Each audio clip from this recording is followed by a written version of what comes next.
Hey guys, welcome back to my channel. Today I want to talk about depression, and not just my depression, but depression in general. And I was giving the topic a lot of thought, and I don't know how to explain depression. It's an emotion. Trying to explain depression is like trying to explain to someone what a strawberry tastes like if they've never tasted one. And I think that's where the problem is. That's the big problem, is that we're trying as a community, as a world, to grasp something that a majority of people may not have felt. So they don't understand what it's like. It's like trying to explain what happiness is. It's trying to explain something that is inexplainable. It is something that you feel. That's the real crux of the matter, is trying to get people to understand something that they can't relate to. Humans are strange. We experience the world from our sort of experience bias in a way. What we experience in our lives is how we see the world. Someone who goes to New York and has a dreadful time and gets robbed and gets food poisoning has a different experience of New York and a different recommendation of New York than someone who goes there and has a marvelous time. Those two people experience the same city in a different way. And that's how we are. We experience the world from what we know. I know depression. I suffer from bipolar disorder. Other people experience various levels of depression, and those who do not suffer from it cannot relate to it. There is this misconception of what depression is, that depression is sadness. And sadness is just one very small part of what depression is. The best way I can explain depression is like thirst in a desert. You are thirsty, you are craving relief from this feeling of incompleteness, this overwhelming desire to quench a thirst, to achieve the feeling of water on your lips. And whenever you get close to what you believe is a water source, it turns out to be nothing but sand. It's this constant, almost never-ending cycle of drought. Happiness is there. Content life is there. It's within your grasp. You can almost feel it. But just when you think you've gotten there, you don't. The helplessness of depression is a feeling that is incredibly complicated to express. And there's nothing quite like it that humans have experienced in a majority to create that link. We all know sadness as a momentary thing, the passing of a loved one, broken relationships, a drastic change in kind of quality of life. Perhaps you've lost a job, or a caregiver has lost a job and everything needs to rapidly change. You feel sadness, you feel incompleteness, but given a sufficient passing of time, you restabilize, you adapt, you accept a new normal. Whereas someone who is suffering from depression, who goes through the same experience, can feel that experience for months. It can pull them down into a depth that is not easy to quantify. And in the normal set of circumstances where your friends would rally, your family would rally, you would have a circle of support. Once the normal amount of time has passed and there is an expectation of healing, that support naturally goes away. As people continue with their normal lives, they get back to their routines, You are no longer a priority and you feel isolated. You start feeling loneliness. You stop caring about activities or events or things that used to bring you great joy. You suffer at work. Your quality of work drops. You can no longer get through what you need to do. Your manager's complaining. Your clients are complaining. You have this constant pressure. You no longer care about personal hygiene. You don't care about the environment you live in. A layer of dust is just a layer of dust. You have so much emotion all the time that eventually you elect to feel nothing instead. That nothingness that brings you comfort. And it might seem so strange, but when you're surrounded by constant noise of life, pressure, stress, your friends are complaining that you're no longer going out with them. They stop inviting you to social gatherings because you've become a buzzkill.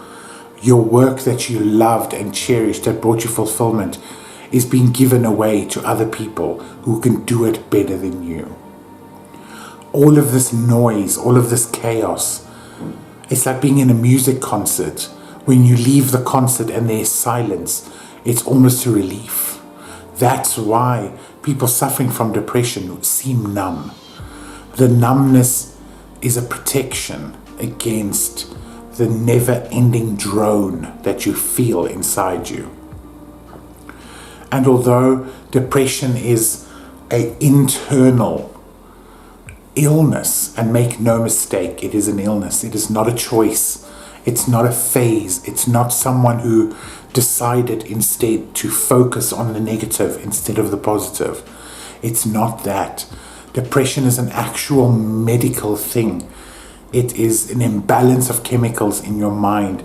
You don't have the chemical, or your brain is unable to process the chemicals that can sustain your mood, give you that happiness that the normal people experience. What you do then, what your mind does, craving these spikes of pleasure, of the desire to seek normality, you start impulse shopping. You become addicted to alcohol, social media, food, sex. You seek endlessly these small experiences that will just give you a little bit of endorphins, and unfortunately it lasts for as brief a time as what it took to get. You become reckless, you speed on the highways, you dismiss people out the bat, you become a different person, and in your mind seeking these small little moments of joy. Therein lies the visible side effects of the invisible disease. Those are the things that the non-sufferer must be cautious of. That is what they must see. Because a sudden drastic change in someone's behavior and personality is more than just a passing phase. More often than not, and as the statistics have shown, suicides that are related to depression are on the rise. And once such a moment happens is when family and friends start looking inwards and thinking, is there more I could have done? Why didn't I see this coming? They always seemed so happy. How could I have not realized? And there is something that every non-sufferer and people who are in contact with those who potentially suffer from depression, we know what you want to see. We know you don't want to see us depressed. We know that we should wear a smile.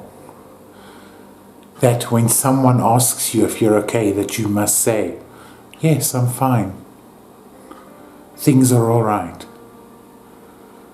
Our worlds may be crumbling on the inside, but on the outside, we don't show it.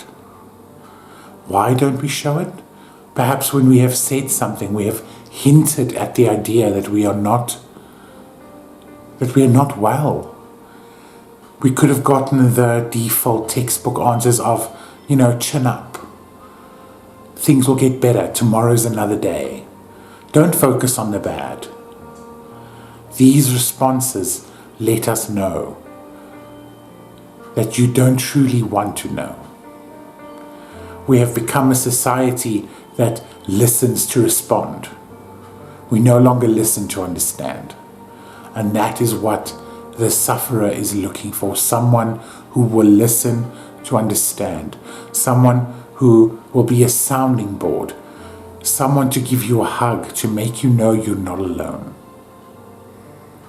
That's all we need to know. Depression is a very, very, very smart illness. It makes you believe that you're alone. It puts you in the mindset, the negative mindset, to believe that you are alone. That you deserve the bad things that happen in your life. It isolates you from joy. It isolates you from support. And if the support doesn't crack its way in, then there are not many avenues to pursue. Depression is a topic that I am very conscious of and that has affected my life immeasurably in the last few years. And I just want those who have the ability to help to be prudent. Ask that friend how they're doing. Show up at their house. Pay attention to their environment, to them physically, to their interests, to how they react to the world. Take note. Because we are screaming for help. We just want the world to listen. Keep your eyes open for those who are behaving differently. You might be the person to bring them back from a decision that they cannot undo. I have linked below some resources specifically for South Africa where those who are suffering from and those who are living with sufferers can go and seek guidance, advice, help. They can possibly find a very good doctor to help, because this is something that is medically treatable. But it requires that first step. And that is the most difficult step to take. To everyone suffering, I want you to know that you are not alone. Reach out. There are other people who are going through what you are going through. There are people who do not think you are crazy. You do not deserve the bad things. You deserve the sunshine. I will see you in my next video. Ciao.